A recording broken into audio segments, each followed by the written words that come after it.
वो कौन है जो दिल हमारे में ही रहता है। वो कौन है जो जख्म पर मरहम लगाता है।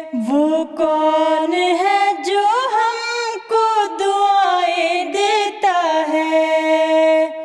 वो कौन है जो हमको अपना वक्त देता है।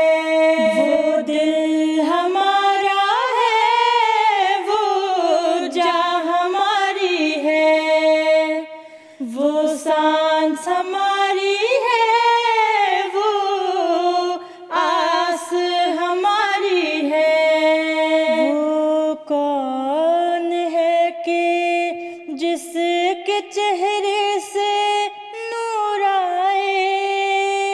वो कौन है कि जिसकी बातों से सुरूर आए। वो कौन है जो रूह से दिल में उतर आए। वो कौन है जो बातों को बिना बोले समझ पाए।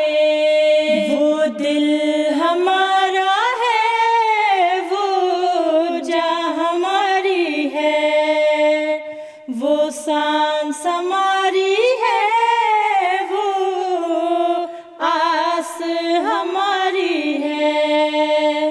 वो कौन है जो अमन का पैगाम देता है। वो कौन है जो सब्र और रज़ा की बात करता